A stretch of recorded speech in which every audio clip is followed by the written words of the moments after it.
In Titanic, Voices from the Disaster, award-winning author Deborah Hopkinson recounts the story of the 20th century's most infamous maritime tragedy through the powerful first-hand testimonies of those who lived through it. Originally published by Scholastic Books in 2012 to mark the 100th anniversary of the Titanic's sinking, the book weaves together vivid archival material and compelling personal narratives that breathe new life into the history of the doomed voyage.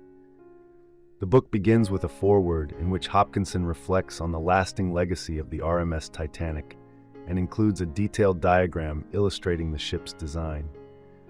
For over a century, the Titanic has captivated the public imagination, in part because of the confidence that surrounded its maiden voyage. It was believed to be unsinkable.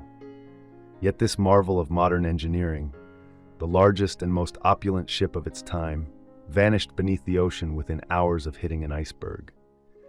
Its sudden loss, along with the immense human tragedy and the myths that followed, turned the Titanic into a symbol of both human ambition and vulnerability. As Hopkinson notes, the event has turned generations of readers into amateur historians. What sets this book apart is its use of first-hand accounts from survivors. These voices include stewardess Violet Jessup, teenager Jack Thayer, young Frankie Goldsmith, wealthy Colonel Archibald Gracie, sailor William Murdoch, and Charlotte Collier, a mother hoping for a new beginning in America. Their personal recollections bring raw emotion and immediacy to the narrative, offering an intimate view of the disaster and underscoring the human toll of the tragedy. The sinking affected everyone, regardless of class, age, or occupation, and left a permanent mark on all who experienced it. The opening chapters detail the Titanic's construction in Belfast, Ireland, where 15,000 workers labored to bring the massive vessel to life. Its advanced machinery and technology took nearly a year to install. The ship's sheer scale is underscored by the fact that it took 20 horses to haul its 15.5-ton anchor. Once completed, the ship was stocked with coal, food, furnishings, and over 3,500 lifebelts in preparation for its voyage from Southampton, England. Through its rich detail and authentic voices, Titanic, Voices from the Disaster transforms a century-old catastrophe into a gripping and deeply human story. The Titanic's cargo was as diverse as its passengers, including items ranging from clothing and books to surgical tools and bolts of fabric. One traveler even brought along his Renault automobile. After departing on its maiden voyage, the Titanic enjoyed 4 calm, uneventful days at sea. But at 11:40 p.m. on April 14, 1912, disaster struck. The ship collided with an iceberg.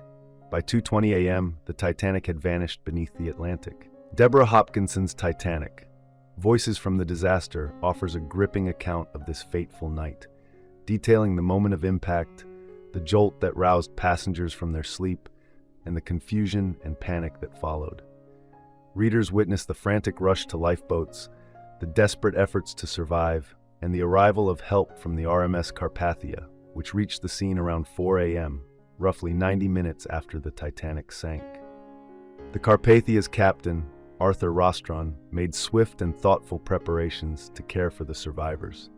Hopkinson describes how he organized medical support by stationing doctors in each class: an English physician in first class, an Italian doctor in second, and a Hungarian in third, and ensured hot drinks, soup, and medicine were readily available in all lounges. In the immediate aftermath, survivors were forced to reckon with the magnitude of what they had lost. Many emerged from the disaster with nothing: no possessions, no family. Some lost spouses, parents, or children. Others were among the few who escaped with their loved ones intact. The book captures these emotional truths, giving weight to each individual experience. Hopkinson also explores how the Titanic moved beyond history to become legend.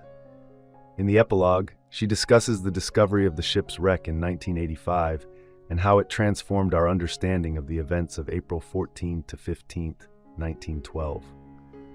The book concludes with rich supplemental materials, a timeline of the Titanic's creation and voyage, a list of passengers both well-known and ordinary, a collection of survivor letters from the Carpathia, and the final report from the British Wreck Commissioner. Hopkinson also revisits the poorly managed lifeboat procedures that tragically amplified the death toll, and she provides a statistical breakdown of those who survived and those who did not. Aimed at readers aged 8 and up, Titanic, Voices from the Disaster has received numerous accolades. It earned an Audiophile Earphones Award, was honored as a Robert F. Seibert Informational Book Award honor title, was a finalist for the YALSA Award for Excellence in Nonfiction for Young Adults, and was selected as a 2013 ALSC Notable Children's Book. Through meticulous research and the voices of those who lived through it, Hopkinson brings the Titanic story to life with empathy, clarity, and historical insight. Thank you for watching. If you enjoy this video, leave a like and subscribe.